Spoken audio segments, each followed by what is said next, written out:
నమస్తే మిత్రులారా, welcome to AV news. Telangana రాష్ట్రంలో ప్రశ్నిస్తే దాడులా లేకపోతే అరెస్టులా అన్న పర్వం కొనసాగుతోంది.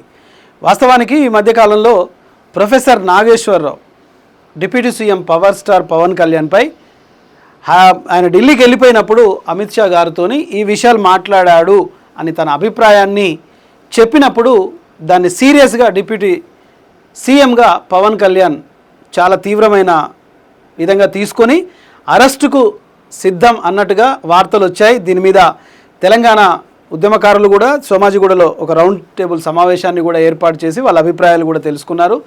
వివిధ జర్నలిస్టులు కూడా మాట్లాడినట్టుగా మనం చూస్తున్నాము. అసలు వాస్తవానికి ఒక విశ్లేషణ చేస్తే అది నిజంగా చూడాలా, లేకపోతే అక్కడ ఉన్న సందర్భాన్ని బట్టి ఈ నాయకుడు ఆ నాయకుడు కలిసి ఏం మాట్లాడుకున్నారో అని మనం గెస్ చేసుకునే అధికారం ఒక జర్నలిస్టులకి ఒక విశ్లేషణలో భాగంగా ఒక భావ ప్రకటన స్వేచ్ఛ ఉందా లేదా?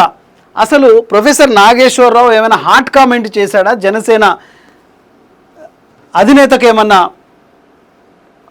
అవమానాలు తెచ్చే విధంగా లేకపోతే ఇంకా వేరే విధంగా ఆయన తీసుకున్నాడా? అంటే వాస్తవానికి రాజకీయాల్లో కామెంట్లు చేసినప్పుడు రాజకీయంగా తీసుకోవాలి, ఇంకో మాట సెటైరికల్గా వేయాలి, అంతవరకే వదిలిపెట్టాలి. కానీ ఏకంగా ప్రొఫెసర్ నాగేశ్వరరావు అంటే ఆయన చిల్లరమల్లరగా మాట్లాడే వ్యక్తి కాదు. చాలా పక్కడ్బందీగా ప్రజల వైపు నిలబడే నిక్కచ్చి మనస్తత్వం. ఏ రాజకీయ పార్టీకి ఆయన తల ఉంచడు. ప్రజల వైపు ఉన్నది ఉన్నట్టుగా కుండబద్దలు కొట్టే ఒక మనస్తత్వం గలవాడు ప్రొఫెసర్ నాగేశ్వరరావు గారు. మరి అలాంటి వ్యక్తిపై పోలీసులను పంపిస్తాం, అరెస్టు చేస్తామంటే ఆయన ఇంకోవైపు అరెస్టు చేసుకోండి, నేను విద్యార్థి దశ ఉన్నప్పుడే నేను అరెస్ట్ అయిపోయినా, ఇప్పుడు ఒకటి ఇదైపోతుంది, ఎట్లాగూ పెద్ద పెద్ద నాయకులే నన్ను అరెస్ట్ చేస్తా అన్నప్పుడు నేను భయపడలేదు, మీరంతా అరెస్ట్ చేసుకుంటే చేసుకోండి, జీవితంలో ఇదొక భాగం అయిపోతుంది, ఫుల్ఫిల్ అయిపోద్ది అన్న భావనలో నాగేశ్వరరావు గారు కూడా ఉన్నారు. అసలు వాస్తవానికి ఇదే విషయం మీద మనం సీనియర్ అడ్వకేటు, సీనియర్ జర్నలిస్టు, ప్రముఖ సీనియర్ విశ్లేషకులు బండారు రామ్మోహన్ రావు గారితో మాట్లాడి అసలు వాస్తవానికి నాగేశ్వరరావు గారు చేసిన ఆ మాటల పట్ల జనసేన అధినేత రైట్ సార్, నమస్కారం సార్. సార్, తెలంగాణలో ప్రొఫెసర్ అని కాకుండా జర్నలిస్టులని కాకుండా ఒక భావ ప్రకటన స్వేచ్ఛ చేస్తే కూడా అరెస్టుల పర్వం కొనసాగుతుంది. వాస్తవానికి రాజకీయంలో ఏదైనా ఒక సెటరికల్ మాట మాట్లాడినప్పుడు దాన్ని రాజకీయంగా తీసుకోవాలి, లేదంటే మాటకి మాట ఏదన్నా ఒకటే ఇవ్వాలి, అంతే తప్ప ఈ లీగల్ యాక్షన్లు, ఒక ఆంధ్ర పోలీసులు తెలంగాణలో ప్రొఫెసర్ గారి ఇంటిని చుట్టుముట్టడం, ఇవన్నీ ఒక మళ్ళీ ఒక ఉద్యమానికి తెరతీస్తున్నట్టుగా, మళ్ళీ ఒకసారి ఆంధ్ర వాళ్ళు మళ్ళీ ఇక్కడ పరిపాలన చేస్తున్నట్టుగా, అసలే అమీర్పేటలో ఎన్టీఆర్ బొమ్మ పెట్టడం, ఇంకోవైపు అటు రవీంద్ర భారతిలో బాలసుబ్రహ్మణ్యం గారి బొమ్మ పెట్టడం, ఇంకోవైపు ఇప్పుడు ఒక మాట మాట్లాడితే జనసేన డైరెక్ట్ ఆంధ్ర పోలీసులు తెలంగాణకు రావడం. అంటే భావ ప్రకటన స్వేచ్ఛ ఆ లిమిట్ అనేది ఎంతవరకు ఉండాలి? మనం విశ్లేషణ చేస్తే కరెక్ట్గా వెళ్ళి మనం చూస్తేనే తెలిస్తేనే విశ్లేషణ చేయొచ్చా, లేదంటే ఇద్దరు వ్యక్తులు ఒక రాజకీయంలో తలపండిన వ్యక్తులతో ఒక వ్యక్తి కలుస్తున్నప్పుడు వాళ్ళ మధ్య ఏం జరిగింది అనే సంబంధాన్ని మనం ఏమన్నా చేయొచ్చా? ఇలాంటి విశ్లేషణలో భాగంగా ఆయన ఒకటే మాట అన్నాడు, మోడీ దగ్గరికి, అమిత్ షా దగ్గరికి వెళ్ళినప్పుడు పవర్ స్టార్ ఈ కళ్యాణ్ ఈ విధంగా మాట్లాడి ఉండొచ్చు అని చెప్పేసి ఆయన అభిప్రాయాన్ని తెలియజేస్తే అంతదేపటికే లీగల్ యాక్షన్లు, అరెస్టులు ఇవన్నీ ఎటువైపు దారితీస్తున్నాయి? తెలంగాణలో ఒక అశాంతి నెలకొల్పోలే విధంగా ఉన్నాయా? అసలు భావ ప్రకటన స్వేచ్ఛ అంటే ఏంది, అది దాని పరిమితులు ఏంటంటారు సార్? ఖచ్చితంగా శ్రీనివాస్ గారు చాలా మంచి విషయం. ఎందుకంటే మనం జర్నలిస్టం, నేనైతే సరిగ్గా 50 సంవత్సరాల క్రితం నుంచి జర్నలిస్ట్. అవును సార్, అటు అడ్వకేట్ గా ఇటు జర్నలిస్ట్ గా సార్. 1975లో ఇందిరాగాంధీ గారు ఆనాడు ఎమర్జెన్సీ విధించేటప్పుడైతే నేను కూడా అరెస్ట్ అయినావాడిని. అప్పుడు అరెస్ట్ అయ్యాను. అంటే ఎమర్జెన్సీ విధించక ముందు ఇండియాయే ఇందిరా అని ఇప్పుడు డీకే బారువా అని, దేవకాంత్ బారువా అని జాతీయ కాంగ్రెస్ అధ్యక్షుడు ఉండేవాడు. ఆయన మాట అంటే నా కోపం వచ్చి అప్పుడు నేనేం రాసిన అంటే, దేశం అంటే మనుషులు మట్టి కాదు మనుషులు అన్నాడు గురజాడ అప్పారావు గారు. దేశంలో మనుషులు ఉన్నాం, దేశ జనాభా ఉంది, కానీ ఇండియా ఇందిరాగాంధీ కాదు కదా, కనుక అది సరైనది కాదు. ప్రజలు ఉంటాం, ఇందిరాగాంధీ చచ్చిపోతాం, అందరం చచ్చిపోతాం, ప్రజలైతే ఎప్పుడుకుంటారు కదా, తప్పు అని రాసిన. ఆంధ్రప్రదేశ్ గౌరవశాస్త్రి రైటర్ గా ఉన్నప్పుడు నేను జనవాక్యానికి రాస్తే అది రాష్ట్రంగా మార్చుకొని నేను రాసిన కొంచెం ఆవేశం ఎక్కువ రాసిన 17 ఏళ్ళ పిల్లవాడినప్పుడు నేను అది బ్రహ్మాండంగా వేసుకున్నాను. 75 నుంచి ఇప్పటి దాకా 50 ఏళ్ళు అయిపోయింది. అదే అదే ఆ ఉడుకు స్వభావం, ఉడుకు రక్తం, ఆలోచనలు. అప్పుడు మంచిగా రాసిన తప్పైతే రాలే కానీ నేనేమంటారా అంటే ఇందిరాగాంధీ లాంటి ఆమె నియంత్రణ విమర్శించే కానీ నా జీవితం మొదలైంది. ఇప్పటిదాకా నేను ప్రమాణాలు పాటిస్తున్నాను. వ్యక్తిగతంగా ఎవరిని నేను కించపరుస్తాను, వ్యక్తిగతంగా ఎవరి మీద ఆ వనాలు మీద అది బాగా ఉండాలి. ఎందుకంటే ఇది వచ్చింది కనుక భావప్రకటన స్వేచ్ఛ 19 లో మన స్వేచ్ఛ మన ముక్కు వరకే, ఏది పడితే అది మాట్లాడడం కూడా వీలేదు. అది కూడా చెప్తున్నా. ఇప్పుడు శ్రీనివాస్ గారు దొంగ అని నేను మాట్లాడితే ఇన్ఫర్మేషన్ ఏవచ్చు నా మీద కదా. ఎట్లా ఆధారం లేకుంటే, ఆధారం ఉంటే పోలీసు కేసు పెట్టిన అనుకోండి, అవును అట్లా కేసు పెట్టి నిందితుడే అప్పుడు కూడా నేరస్తుడు కాడు. మనం మాట్లాడేటప్పుడు చాలా వరకు వ్యక్తిగతంగా ఏమైనా విషయాలు మాట్లాడేటప్పుడు కొంచెం సమయం పాటించాలని నాకు నెంబర్ 1.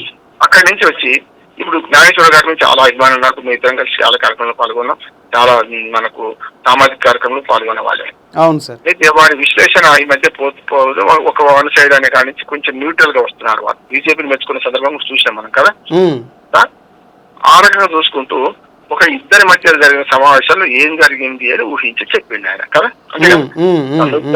ఈ మధ్య జగన్ అరెస్ట్ చేయమనే కోరొచ్చు అనేది వేరు, కోరిండు అనేది వేరు కదా. అంతే సార్. ఆయన క్షమాపణ చెప్పుకున్నారు. ఆయనే ట్విట్టర్ లో కూడా క్షమాపణ చెప్పినట్టుగా మనం చూసాం.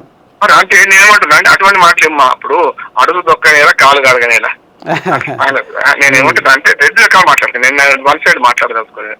ఎందుకంటే ప్రొఫెసర్ నాగేశ్వర గారే ఆ మాటలు వెనక్కి తీసుకుందంటే అర్థం ఏంటి, తప్పు మాట్లాడినట్టు లెక్క కదా. ఒక ఇంత భావన ఉండే కదా ఆ కామెంట్ పెట్టింది మళ్ళీ. అంటే అంటే తప్పు మాట. ఇప్పుడు నేను నాకు క్షమాపణ చెప్పుడు అంటే 2 క్షమాపణ వెనకాడొద్దు, తప్పు చేస్తే ఎవరైనా క్షమాపణ చెప్పాలి, కానీ తప్పు చేయకుండా ఉండాలి కదా అనే భావన కదా. కదా ఎందుకంటే ఒక ప్రొఫెసర్ వ్యక్తిగతంగా పించి చేసి మనం మీలాంటివి లేకున్నాము దానికి తమ్ముడు ఒకటి ఇట్లా అంటే ఎట్లా అంటే అక్కడ నేను వ్యక్తిగతంగా ఓనంట, అది మన సంస్కారం. కానీ ఏం చేసింది నాగేశ్వర్ గారు, ఆయన వెనక్కి తీసుకున్నాను తప్పు అంటున్నాను, తప్పని అనుకుంటున్నాను, కానీ ఆయన వెనక్కి తీసుకున్నప్పుడు తప్పు చేసినట్టు కదా. అంతే అంతే. అంటే సైడ్ ట్రాక్ వెళ్లే అవకాశాలు ఎక్కువగా కనిపిస్తున్నాయి సార్. అందుకని నాగేశ్వర గారికి చాలా గౌరవం ఉంది. ఆయన కాళ్ళు లేకున్నా, కాళ్ళు కనపడకపోయినా ఇంత సామాజిక స్పృహతో పనిచేస్తున్నాడు, ప్రజాప్రతినిధి ఎమ్మెల్సీ అయితే ఆయన చాలా గౌరవం, అభిమానం కూడా ఆయన మీద. కానీ ఇక్కడికి వచ్చే వరకు తప్పులో కాలేశారు అని నేను అంటున్నాను.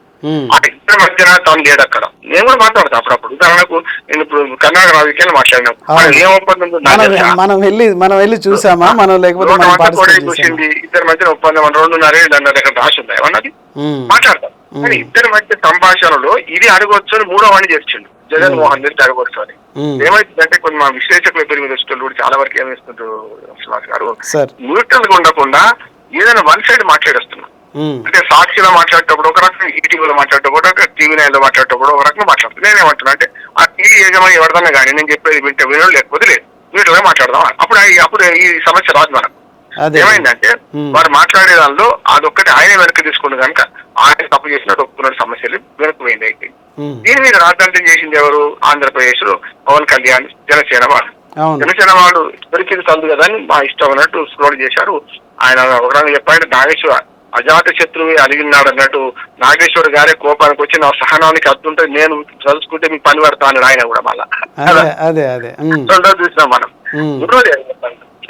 అక్కడికి పాపం పవన్ కళ్యాణ్ కూడా చాలా ఓపిక పట్టి ఏమన్నాడంటే ఇవన్నీ వద్దు, అనవసరంగా ఇక రద్ద చేయకండి, ఊరుకుందాం అని అన్నాడు. అన్నాక మళ్ళీ మాయన గాయం లేక 19 మొదలైంది లోని అంట. 28 ఉన్నాం, 10 రోజులు నుంచి చూస్తున్నాం.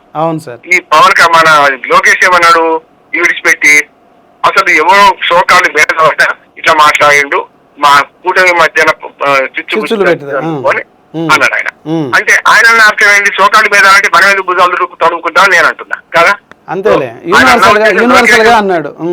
లోకేష్ కావాలని నమ్మకంగా అంటే ఎవరైనా జర్నలిస్ట్ అంటాడు, నేను ఉభయ తెలుగు రాష్ట్రాలలో అన్ని చర్చల్లో పాల్గొంటా, ఆంధ్రకి పోతా, తెలంగాణకి పోతా. నేను అక్కడికి పోయినప్పుడు మాట ఇక్కడ పోయిన మాట ఆనాడు అక్కడ కూడా తెలంగాణ వాళ్ళని వినిపిస్తాను, తప్పు తప్ప అంట. అటువంటిప్పుడు మనం అక్కడ వినిపించేటప్పుడు ఏం చేస్తాం అంటే ఒక ఏదైతే మనం మాట్లాడేటప్పుడు కొంత వ్యక్తిగతమైన విషయాలు వచ్చినప్పుడు చాలా మంది జాగ్రత్త మాట్లాడాలి, అది మాట్లాడలేదని వెనక్కి తీసుకున్నాడు. మొన్న పవన్ కళ్యాణ్ అంటే దీనికి కూడా విశ్లేషకులు ప్రాంతం ఏమున్నది, ప్రాంతంగా రక్షించబడతారు అనే మాటలు అంటారు, రక్షించబడతారా ప్రాంతం, అందుకని తెలంగాణ ప్రాంతం అని తీసుకోవద్దు మనం స్పష్టంగా. నాగేశ్వర్ గాని విశ్లేషకుడు చూడాలి, మోడీ మీద మాట్లాడితే ప్రాంతీయ భేదం ఏం సంబంధం ఉండదు కదా సార్. కదా నేనేమంటున్నాను, మళ్ళీ నాగేశ్వర గారు తెలంగాణ వాడు కనుక ఆంధ్రోళ్ళు దాడి చేస్తుంది తప్పు అంటారు ఆయన. ఎవరైనా దాడి చేస్తారు, తెలంగాణ వాడు దాడి చేసింది తప్పే. కోదండరామ్ గారు ఇల్లు వరకు కొట్టింది తెలంగాణ వాడు కదా, ఎవరు ప్రభుత్వం కేసీఆర్ కదా, పలుకొట్టలేదా, డబ్బులు పక్కన కొట్టి తీసుకురాలేదా, మనవాడే కదా సమస్య. రేవంత్ రెడ్డిని ఇంట్లో ఉన్న బెడ్రూమ్ లో ఉన్న బయటకు గుంజుకురాలేదా? నేనేమంటున్నా అంటే ఇప్పుడు తెలంగాణ ఆంధ్ర ఇచ్చేసాక ఉండొద్దు అసలు. నాకు నా ఆంధ్ర వాళ్ళు నన్ను కేసు పెడితే కూడా నేను ఎదుర్కోవాలి, నేను మాట్లాడిన మాట కరెక్ట్ అని ఎదుర్కోవాలి కదా.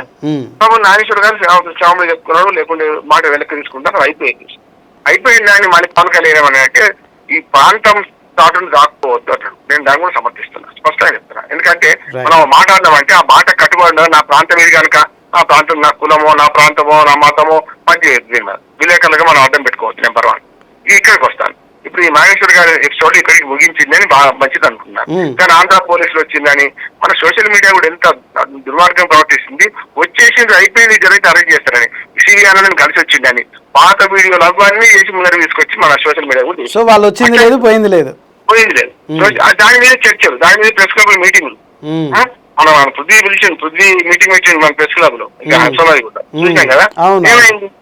దాన్ని ఏమంటున్నా అంటే తెలంగాణ వాళ్ళ మీద దాడి అంటున్నా అట్లా అనుకోవద్దు. విశ్లేషకుడుగా నాగేశ్వర గారు మాట్లాడాను, దాన్ని ఫేస్ చేస్తాడు. నేను మాట్లాడినా నేను ప్రాంతాన్ని వెంటేసుకున్నాను, నేను మాట్లాడేది కరెక్టా కాదు, నేను ఫేస్ చేసుకోవాలి కదా.